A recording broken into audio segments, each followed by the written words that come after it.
This class, a class of 19, boasts strong, long, athletic, talent that I believe encompasses 9 states, primarily here in the South. But it's a class that, for us, filled a lot of needs and made us better. The Commodores got better today, and that's extremely important as we have been in the midst of bowl prep, finishing finals, and everything else around this National Signing Day. So I have to thank my staff, first and foremost, primarily our coaches and the recruiting staff, as well as our administrative staff for handling our student athletes. Because it takes a village here at Vanderbilt University to make sure that we get everybody on board. And so when you have a class of 19 that's about addressing needs up front on the defensive line, which is exactly what I thought this class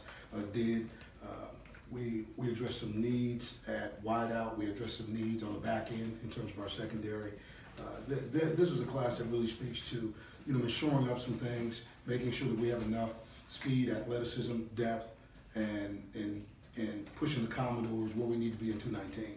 Like I said, we're not done yet. There's a lot left, on the table for us, but when you look at it, this class is, again, long, athletic, and dynamic in terms of what Vanderbilt needs in 2019. So with that being said, I'm just going to open it up for questions. Let's go ahead and get to work. The corner you got, Carrier Williams. Carrier Williams. It looks like a guy that'd probably be ready faster than the other guys. What did you see out of him that you thought he could be game ready when he gets here? Well, I've known Dante for a while. I remember watching Dante at St. Thomas Aquinas, and we have a couple of guys on our roster from St. Thomas, but and he went to Wisconsin. We couldn't entice him here coming out of high school, but he went to Wisconsin. He played, in a lot of ball games. A fair amount for his first 2 years there. Played some early, and then had to sit out one season. But when you look at his abilities, man, he's got great short area quickness. He's dynamic in terms of his ability to cover all the way around, and it's exactly what's needed in the SEC. We play against good receivers, and he's a dynamic corner who can come in, hopefully alongside Juwan Williams, man, and give us a dynamic duo, man, that can take us into the future. In today's world, you don't see a lot of projects. You got one in Donald Fitzgerald. I know he's a big boy, yeah, but this is a long-term project, isn't it, with him? I don't think it's a long-term project. I think, it's about development. And as you look at our program, who we are, our new athletic director, where we stand, this thing's about development. This thing's always been about development. When you look at, our classes, and everybody likes to talk about classes, we don't necessarily tip the top of the rankings, but what we're able to do is develop talent. When you look at 6'8", 280, I'll take that all day long. When you look at a former basketball player with good feet, and who made significant strides his senior year in terms of what it was, and has committed himself fully to football, the ceiling is high, the athleticism is great, and in the SEC, that's what you see every Saturday. So what I would say is, and I'm going to give him time, but I wouldn't say he's a long-term project. I think, he's going to be a young man who needs development, and that's exactly what Coach Norcross and this offensive staff is ready to do. Got a question on transfers with potential follow-up. What about your message is resonating with kids who already been in college? I think it's the idea that, they look at limited windows. They look at, limited time to play, and they look at what we've been able to do with guys that we've brought in and how those guys have peppered our roster and been able to step on the field and play. I think that's the most important thing. The only way you get better as a player is to play the game.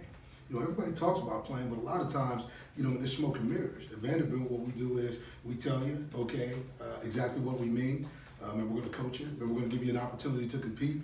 And when you're a student athlete, running out of time, because time is not a renewable resource. These guys know and understand that this is a place where they can come, have a chance to impact the roster, and hopefully lead us to where we're trying to go. So I think it's about trust. I think it's about being transparent, and that's exactly what we've been, and that's why these guys have come in here and been able to impact the roster. The follow-up, I think you might have one more that's not on here. I don't know if you're able to comment on that or not, but another potential defensive transfer.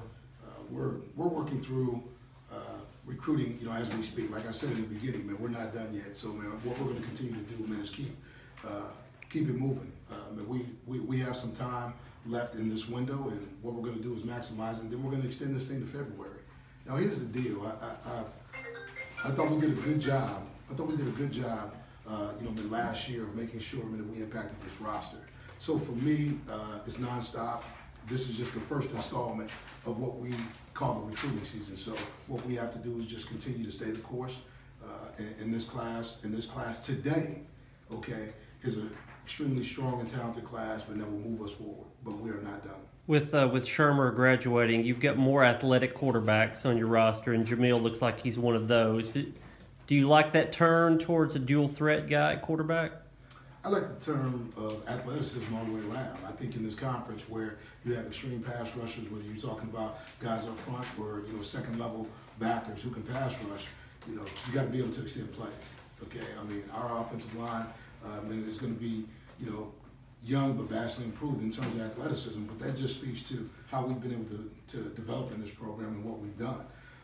So with that being said, as you're raising up a group, with Devin Cochran probably moving to the left and, and some guys being plug-and-play guys, we're going to need to make sure that we can keep our quarterback upright. And so the athleticism, portion of that, really speaks to what we need at the quarterback position in order to be successful in 2019. Right now, we're still in 2018 with a bowl game to go play, and Kyle Shermer is going to, take us down to Houston and, get us a victory. So that's what we're looking for. But in 2019, that's exactly where we're going. If you are more athletic at quarterback, would you try to, maybe utilize that with some read option stuff and things like that moving forward? Change some of that stuff up? I think everything's on the table. It's about putting your playmakers as well as your quarterback in position because he handles the ball every play. If you can put him in position to be successful and generate offense, first downs, points, and in heavy or explosive offense, that's exactly what you do. So we've been known to try to put our guys in the best possible position to make plays, and that's what we'll do in 2019 with that roster. 5 kids in state. You've beaten Tennessee 3 years in a row. How much is that resonating with kids as you recruit the state? I truly believe it's resonating.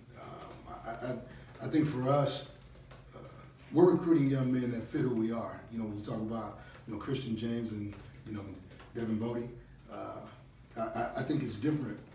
For those guys. Those guys are over in Memphis, but they came over plenty of times to watch us play.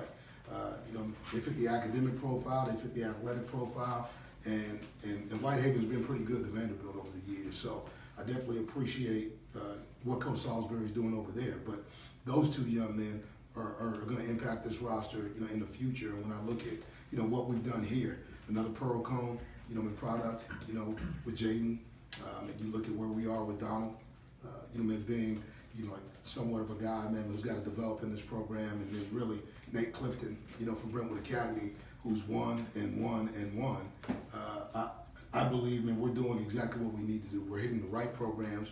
We're fitting the mold of what Vanderbilt is, under my tenure, and now what we got to do is just continue to go. So I love our in-state kids. Our in-state kids are going to continue to pepper our roster over the next couple of years. So what we have to do is make sure that we invest in exactly what they need and let them know exactly who we are. Davion Davis seems like the kind of lineman that you guys have not gotten a lot over the years. What are your thoughts on him? Beast. One thing about Davion, man, his motor runs high. He just played an All-Star game, and he was lights out. I think, he was probably, been characterized in that All-Star game as probably the best lineman on the field with a bunch of linemen that are going to big schools. The reality is, he knows how he's going to be coached here. He knows how he's going to be utilized. He wants to come here. He's got a plan for coming in, competing, playing, and graduating, and then moving on to the NFL. So, the reality is I've seen guys like him before. I think he has, tremendous talent. I'm not going to put the cart before the horse. What we have to do is get him in here, let him, grind. He'll be here in January, and now what we got to do is play some ball. So I'm excited about this young man.